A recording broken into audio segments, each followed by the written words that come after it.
नमस्कार दोस्तों, स्वागत है आपका हमारे चैनल टेल्स बाय यशु पर। यहाँ पर आपको मिलेंगी रोचक और सस्पेंसफुल कहानियाँ। अगर आपको यहाँ पर हमारी कहानियाँ पसंद आती हैं तो कृपया करके आप हमारी वीडियोस को लाइक करें, इसको अपने दोस्तों को साथ शेयर करें और साथ के साथ अपना कमेंट करना ना भूलें। अगर आप इस चैनल पर नए हैं तो कृपया करके इसे सब्सक्राइब भी करें। आपका ज़्यादा समय न लेते हुए चलो आज की कहानी को शुरू करते हैं। पिछले एपिसोड में हमने सुना था कि जहाँ पर अवनिका उन 3 साड़ियों में से जिसे एक स्वाति मल्होत्रा ले गई थी तो एक को यहाँ पर आयशा मारवा ले चुकी थी, इसलिए अवनिका के पास यहाँ पर एक ही बची हुई थी। तो अब वो साड़ी को लेकर वॉशरूम में चेंज करने के लिए चली जाती है। तो इधर रिया पिंकी से कहती है कि चलो पिंकी अब बुआ के रूम में चलते हैं, वो हमारी हेयर स्टाइल बना देगी। अब ये सुनते ही पिंकी कहती है ठीक है चलो। यहाँ पर रिया और पिंकी दोनों ही अभी भूमिका के रूम की तरफ जाने लगती हैं। इधर रिया और पिंकी दोनों ही अब वहां पर जाती है। तब कुछ देर के बाद जब वो दोनों ही वहां पहुंच गई थी तो अब वो वहां पर भूमिका के दरवाजे को नॉक करने लगती हैं। कुछ देर के बाद जब वहां पर दरवाजा खुला तो सामने खुद भूमिका खड़ी थी, जो कि अभी अपने चेहरे पर एक फेस पैक लगाए हुए थी।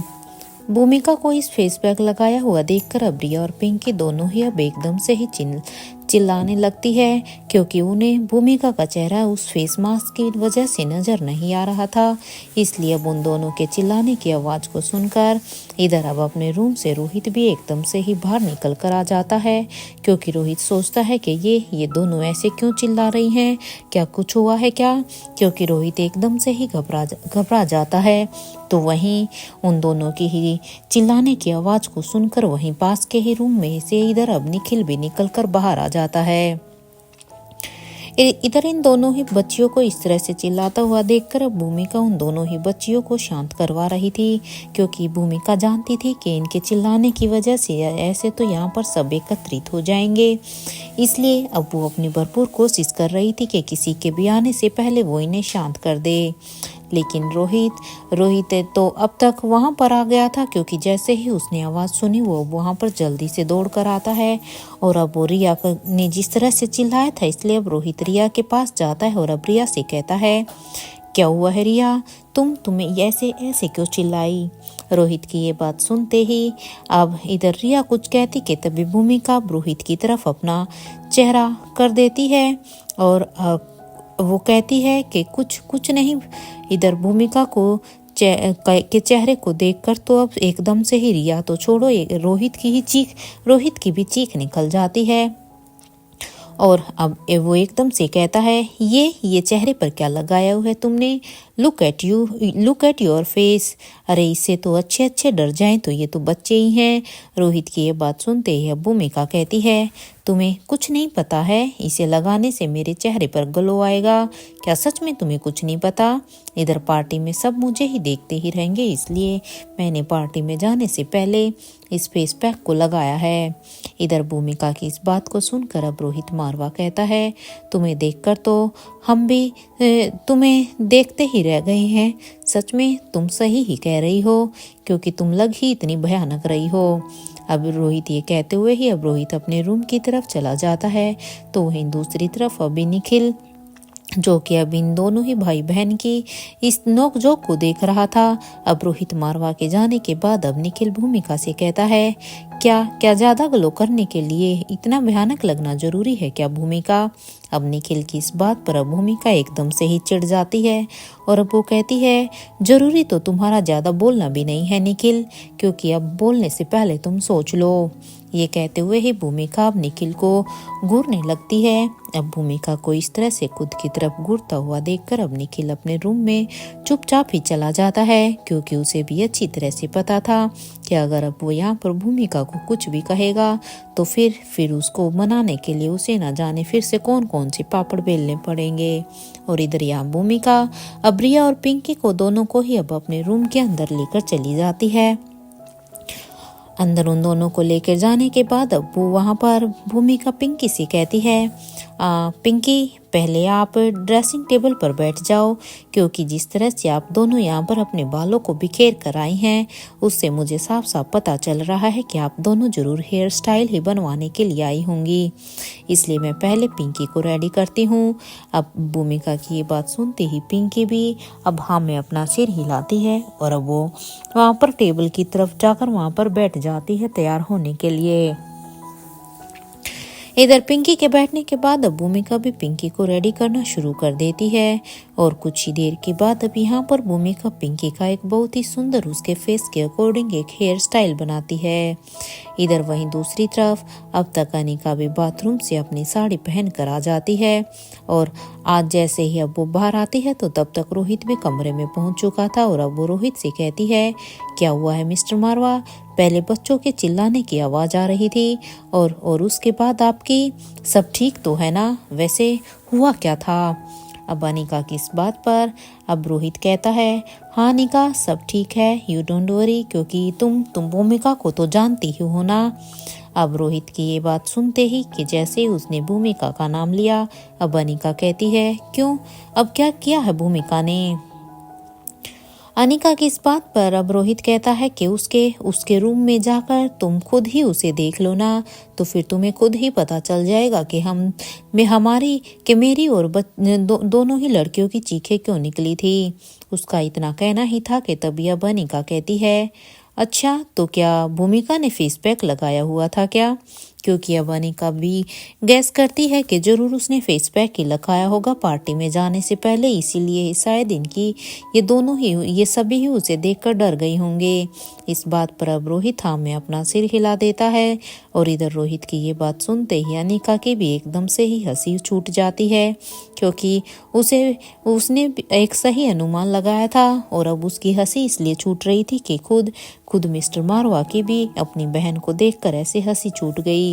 इधर अब हंसते हुए ही अनिका भी अपनी ड्रेसिंग मिरर के सामने थी और वो अब तैयार होने लग जाती है। तो वहीं रोहित अब बाथरूम में चेंज करने के लिए चला जाता है।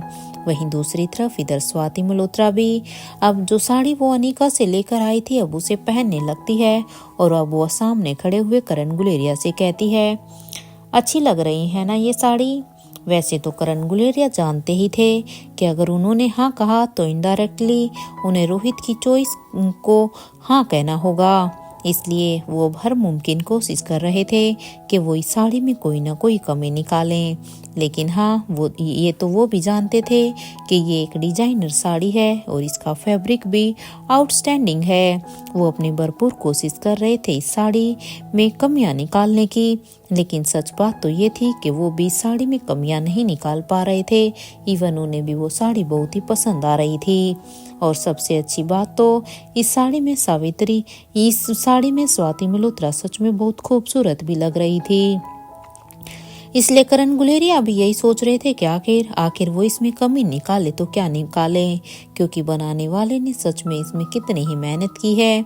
इधर स्वाति मल्होत्रा अब करण को कोई जवाब ना देते हुए वो करण से फिर से वही क्वेश्चन रिपीट करती है और साथ के साथ अब वो वहाँ पर ड्रेसिंग टेबल पर अपने मेकअप को करने के लिए आकर बैठ जाती है। इधर स्वाति भी यही सोचती है कि उसने अनिका से इसके लिए मैचिंग ज्वेलरी भी ली है नहीं। यहाँ स्वाति मल्होत्रा भी ये सोच ही रही थी, क्योंकि वो सोच रही है उसे इससे मैचिंग ज्वेलरी भी तो लेनी ही थी। तभी अब उन्हें एहसास होता है कि करण गुलेरिया ने उन्हें एक डायमंड नेकलेस को उनके गले पर रखा है, क्योंकि यहाँ पर स्वाति मल्होत्रा तो ये सोचती ही रह जाती है। उससे पहले करण गुलेरिया एक डायमंड का नेकलेस लाते हैं और उसे अब वो स्वाति के गले में पहनाने लगते हैं। और जैसे ही अब वो स्वाति के गले में पहनाते हैं तो स्वाति अब अपनी सोच से बाहर आती है और वो अब करण की तरफ देखने लगती है। इधर स्वाति हैरानी से कहती है, ये कहाँ से लाए हो मिस्टर गुलेरिया आप? अब स्वाति की इस बात पर अब करण गुलेरिया कहते हैं, जब तुम साड़ी लेकर बाथरूम में गई थी ना स्वाति, बस मैंने तभी ही साड़ी के कलर को देख लिया था, इसलिए मैं जल्दी से आयशा के रूम में चला गया था। वैसे तो उसने ये नेक पीस अपने लिए निकाल कर रखा था और जब मुझे पता चला तो मैंने उसे मना कर दिया कि वो उसकी साड़ी पर बिल्कुल भी मैच नहीं होएगा, लेकिन पता नहीं उसके दिमाग में फिर क्या आया, उसने ये मुझे दे दिया। और देखो स्वाति, ये तुम्हारी साड़ी पर एकदम परफेक्ट मैच भी हो रहा है। करण की इस बात पर अब स्वाति मल्होत्रा कहती है कि अब तुम भी जल्दी से जाकर तैयार हो जाओ, वरना हम क्रिसमस पार्टी के लिए लेट हो जाएंगे और मुझे लेट होना बिल्कुल भी पसंद नहीं। स्वाति की ये बात सुनते ही अब करण गुलेरिया कहते हैं, हाँ बस मैं भी अभी आता हूँ। और इस बात पर अब स्वाति मल्होत्रा भी हाँ में अपना सिर हिला देती है। इधर करण गुलेरिया अब अपने कबर्ड से अपने कपड़ों को निकालकर सीधा ही बाथरूम में चेंज करने के लिए चले जाते हैं।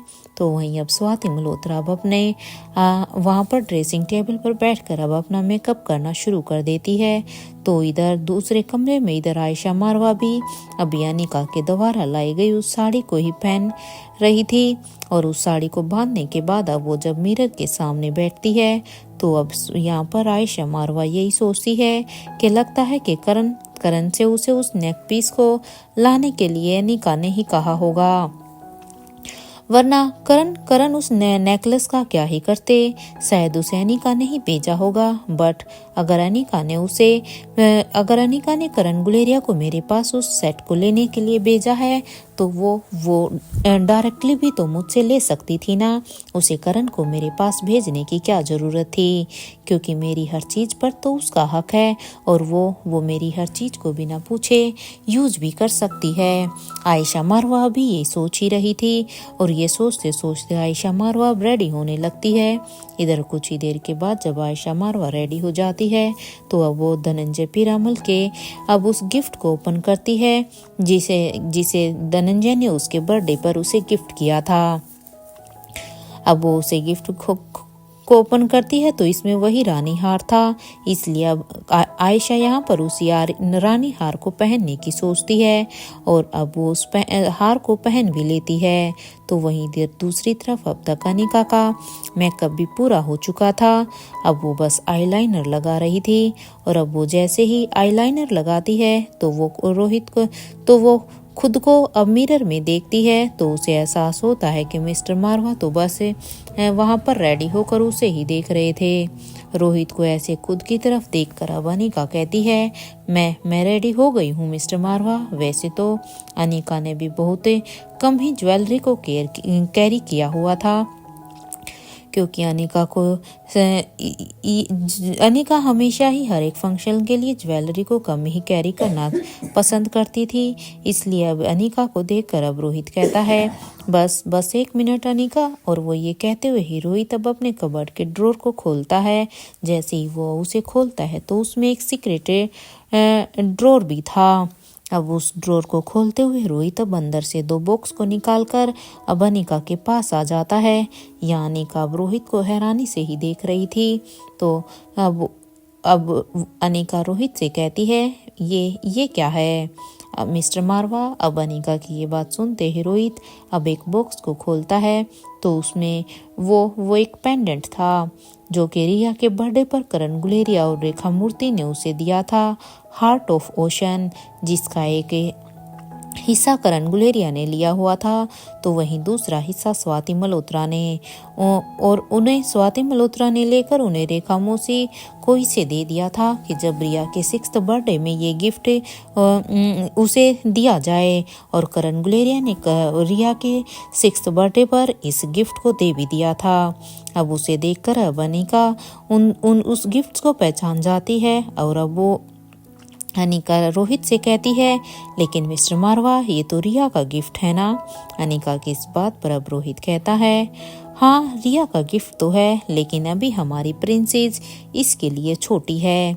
जब वो बड़ी हो जाएगी तब वो इसे आराम से पहन लेगी। लेकिन अनिका, तब तक उसने खुद ही तुमसे कहा था ना कि तुम इसे पहन लो। अब रोहित की ये कहते हुए ही रोहित अब अनिका को वो हार्ट ऑफ ओशन को जो उसके गले में उसे पहना देता है। पेंडल को पहनाते हुए ही रोहित अब अनिका के गले पर अब एक किस भी करता है रोहित के। अब इस सफर से अनिका कहती है, आप नहीं सुधरेंगे मिस्टर मारवा। अब ये सब करते हुए अब रोहित भी अब उस दूसरे बॉक्स को ओपन करता है तो उसमें इधर यहाँ पर मारवा खानदान की विरासत थी, क्योंकि ये इसमें एक मारवा परिवार की विरासत की एक रिंग थी जो कि सुहासिनी मारवा ने फैमिली लंच मीटिंग में रिया को आर्यन समझ कर दिया था। इधर रोहित अनिका को वो गिफ्ट अब वो रिंग भी पहना देता है और अब वो उसके बाद अनिका से कहता है, नव यू आर रेडी अनिका। अब बिल्कुल तुम परफेक्ट लग रही हो। अब खुद को मिरर में देखो। अब रोहित की ये बात सुनते ही अनिका जब खुद को मिरर में देखती है तो अब वो किसी शहजादी से कम नहीं लग रही थी, क्योंकि सच में ये दोनों ही चीज उसकी साड़ी के साथ एकदम परफेक्ट मैच थी और वो इसके ऊपर बहुत जच भी रही थी। अनिका अब अपने हाथ से परफ्यूम लगाते हुए कहती है, नाउ आई एम रेडी। और आप ये सुनते ही अब रोहित कहता है कि मैं भी पूरी तरह से रेडी हूँ। अब चलें अनिका। रोहित की ये बात सुनते ही अब अनिका कहती हैं, हाँ चलते हैं, लेकिन पहले सभी को आ तो जाने दीजिए ना, क्योंकि अभी तक हमें ये नहीं पता कि बाकी सब पूरी तरह से तैयार ही हैं या नहीं। या रूम में रोहित और अनिका भी तैयार थे तो वहीं दूसरी तरफ अब तक सभी वहां पर रोहित के पैलेस में भी पार्टी में जाने के लिए रेडी हो गए थे। यहाँ करण गुलेरिया भी अपने फोन से अनिका को मैसेज करते हैं कि मैं स्वाति को लेकर जा रहा हूँ, तुम बाकी सभी के साथ वहां पर आ जाना। ये सब लिखते हुए ही करण गुलेरिया ने उस मैसेज को अनिका को सेंड कर दिया था और इसे इधर सेंड करने के बाद अब करण गुलेरिया अब स्वाति मल्होत्रा से कहते हैं, स्वाति चलें। हम इधर करण की ये बात सुनते ही अब स्वाति भी हाँ में अपना सिर हिला देती है और साथ के साथ अब वो करण से कहती है कि करण, क्या तुम्हें मेरा चैलेंज याद है ना। इस बात पर अब करण गुलेरिया कहते हैं कि तुम मुझे भूलने कहा देती हो, क्योंकि तुम तो मुझे एक पल के लिए भी भूलने ही नहीं देती, हर एक सेकंड में उसे याद दिला रही हो। इसलिए अब चलो अंडरग्राउंड होकर चलते हैं।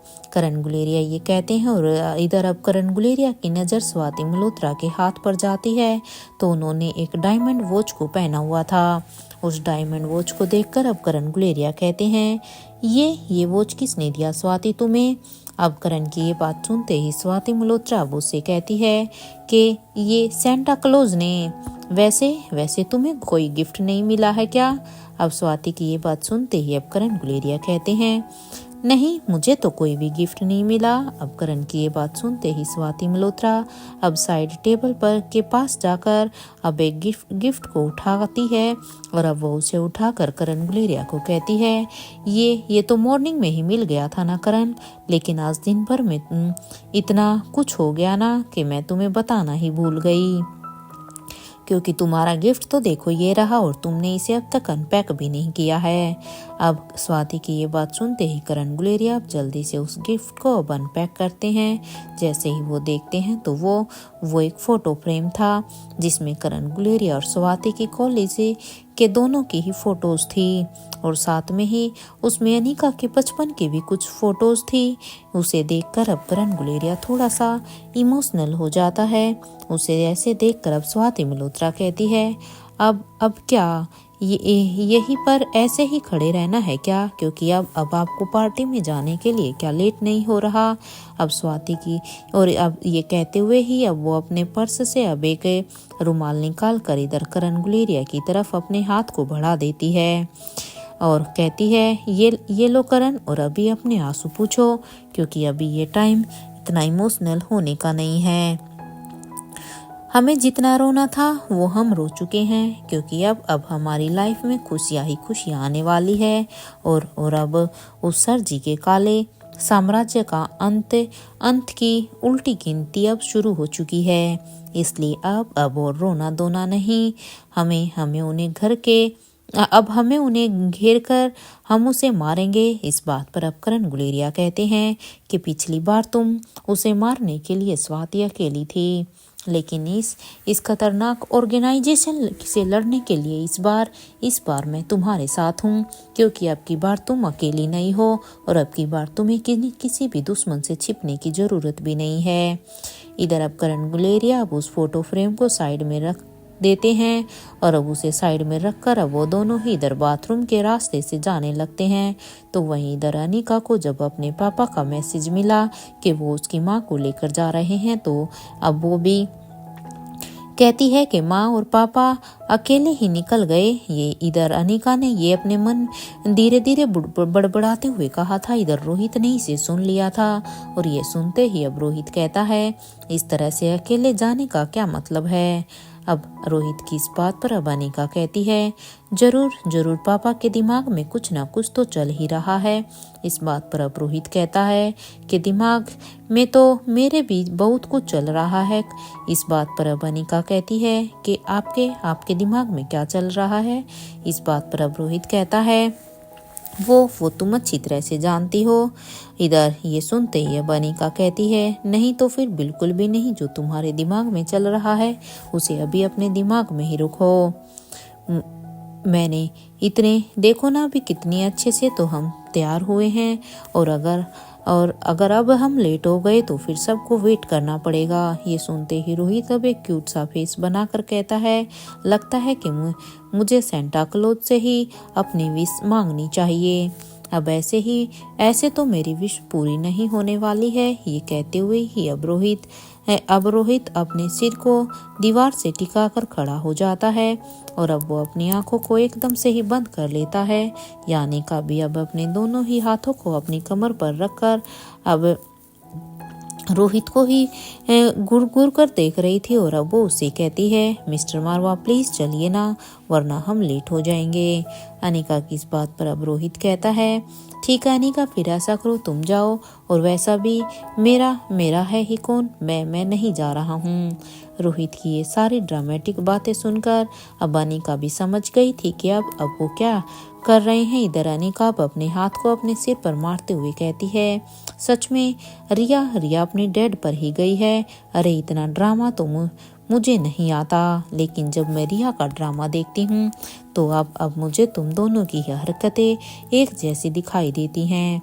ये कहते हुए अनिका अब अपने कदमों को रोहित की तरफ बढ़ा लेती है और अब वो उसके सामने जाकर और अब अपने हाथ को घुमाकर उसके सिर पर और अपने हाथ को घुमाकर उसके सर को पकड़कर अब उसे थोड़ा सा नीचे झुकाकर अब उसे किस कर देती है और अब वो फिर से अब कहती है, अब चले कुछ देर तक। अब रोहित ऐसे ही अनिका को देखता रहता है और उसके बाद अब उसे एहसास होता है कि सच में अब अनिका अगर वो अब नहीं गया तो अब उसकी खैर नहीं, क्योंकि अब अनिका को गुस्सा आना शुरू हो गया है, क्योंकि वो अनिका के गुस्से को भी अच्छी तरह से जानता था। इसलिए अब रोहित अब अनिका को कहता है, ओके फिर ठीक है, जल्दी से चलते हैं।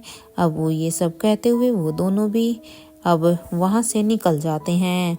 वो दोनों अब जैसे ही वहाँ अपने कमरे से निकलकर अब बाहर आए ही थे कि तभी अब फिर से रोहित के दिमाग में एक शरारत आती है, लेकिन अनिका ने उसे पहले ही भाप लिया था। इसलिए इससे पहले कि रोहित कुछ भी छेड़खानी करता, तभी उससे पहले ही अब वहाँ पर उन दोनों को आयशा मारवा की आवाज़ आती है कि तुम दोनों अब तक तैयार नहीं हुए हो क्या। अब आयशा मारवा की ये बात सुनते ही रोहित अब अनिका से थोड़ा सा दूर होकर दूसरी तरफ मुड़कर कहता है, हाँ माँ, वो हम बस तैयार हो गए हैं, बस नीचे ही आ रहे थे। ये कहने के बाद रोहित अब अपनी माँ से नजरें चुराते हुए ही स्टेयरकेस से नीचे जाने लगता है। तो वहीं इधर आयशा मारवा भी अब अपनी हंसी को कंट्रोल करते हुए कहती है, सच में ये लड़का भी ना बिल्कुल अपने पापा पर गया है। यानिका, जो कि अभी तक आयशा मारवा से अपनी नजरें ही चुरा रही थी, लेकिन अब वो भी ये समझ चुकी थी कि आयशा मारवा के दिमाग में क्या चल रहा है, वो अनिका ने अभी गैस कर लिया था। लेकिन अब अनिका अब अपनी आयशा माँ के मुंह से अब ये सब सुनना चाहती थी, इसलिए अब वो अपनी आयशा माँ के पास जाकर धीरे से कहती है, क्या पापा भी आपको ऐसी ही ऑकवर्ड सिचुएशन में डालते थे? इस बात पर अब आयशा मारवा कहती है, न जाने कितनी ही बार अनिका। ये कहने के बाद आयशा मारवा अब अनिका से कहती है, मेरे ख्याल से अब हमें चलना चाहिए, क्योंकि हम पहले ही लेट हो चुके हैं, और अगर हम अभी नहीं चले तो हम पार्टी के लिए सब बहुत ही लेट हो जाएंगे। आयशा मारवा की ये बात सुनते ही अब अनिका भी हमें अपना सिर हिला देती है, और वो दोनों अभी स्टेयरकेस से नीचे जाने लगती हैं। तो जैसे ही वो नीचे जाती हैं तो वो देखती हैं कि अब तक तो ग्राउंड फ्लोर पर सभी ही एकत्रित हो चुके थे, क्योंकि सभी पार्टी के लिए तैयार होकर वहां पर आ चुके थे। अपने बेटे को देखकर इधर अब अनिका कहती है कि रिया, पिंकी और भूमिका कहाँ पर हैं? ये सुनते ही अब अलेक्जेंडर कहता है कि वो तो अभी तक नहीं आई हैं। By the way mom and दादी माँ, you both are look so beautiful. ये सुनते ही अब आयशा मारवा और अनिका दोनों ही अब बच्चों को थैंक यू कहती हैं और उन्हें अपनी ब्लेसिंग्स देती हैं। यहाँ पर वो सभी अभी बातें ही कर रहे थे कि तभी अब स्टेयरकेस से भूमिका, रिया और पिंकी ये तीनों भी आ रही थी। कुछ देर के बाद जब वो तीनों ही उनके पास आ जाती है, तो जहाँ रिया अब रोहित के पास जाती है, तो वहीं पिंकी अभी अपने डैड आकाश गुलेरिया के पास जाती है। पिंकी अब आकाश के पास जाती और आकाश गुलेरिया से कहती है, पापा मैं कैसी लग रही हूँ? पिंकी की इस बात पर अब आकाश गुलेरिया कहता है कि सच बताऊं पिंकी, तुम तो बिल्कुल एक बारबी डॉल की तरह है हो। तो वहीं रोहित भी अब रिया को हक करता है, और अब वो कहता है कि सच में तुम भी बिल्कुल एक डॉल की तरह ही लग रही हो।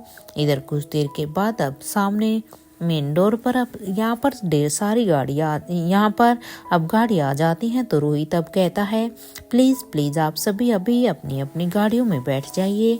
रोहित की ये बात सुनते ही सबसे पहले अभी गाड़ी में क्रिस, धीरज, सनी, राहुल और उनके साथ अब ओमकार और प्रीति भी बैठ जाते हैं। तो वहीं उनके पीछे की गाड़ी में इधर आयशा मारवा, रेखा मौसी, उनके साथ 5 बच्चे बैठ जाते हैं। तो वहीं अब एक गाड़ी में किशन मामा, अंजलि मामी, लक्ष्य, श्वेता और उनके साथ आकाश गुलेरिया और श्रेया बैठ जाते हैं। तो वहीं अब एक और गाड़ी में भूमिका, निखिल, राजलक्ष्मी, मयूर और उनके साथ तीनों बच्चे थे। तो वहीं अब तक चिराग और अब्दुल के साथ रोहित और अनिका थे। कुछ ही देर में वो सभी गाड़ियां अब राजमहल की तरफ जाने लगती हैं। वहीं दूसरी तरफ इधर राजमहल में आज राजमहल को बहुत ही अच्छी तरीके से सजाया गया था।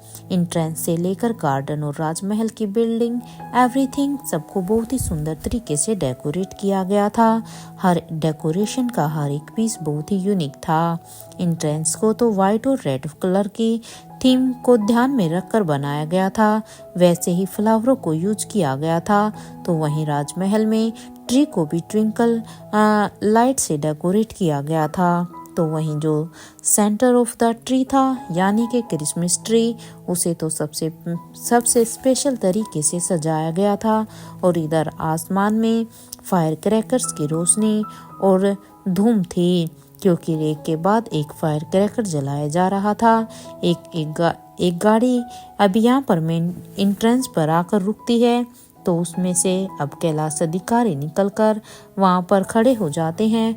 अब एक एक करके यहाँ पर राजमहल के सारे ही वीआईपी गेस्ट भी अभी से पार्टी में आने लगते हैं, और उनके स्वागत के लिए यहाँ पर खुद कवि नालिशा और धनंजय पीरामल खड़े हुए थे। तो वहीं अब तक करण गुलेरिया और स्वाति मल्होत्रा ये दोनों ही अब वहाँ पर पहुँच जाते हैं।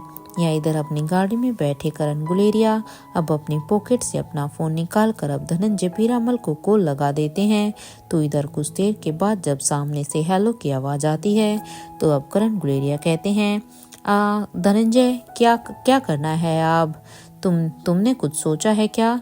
अब करण की इस बात पर धनंजय पीरामल कहते हैं, तुम एक काम करो, तुम और स्वाति तुम दोनों ही अभी अपने चेहरे पर एक एक मास्क लगाकर अंदर आ जाओ।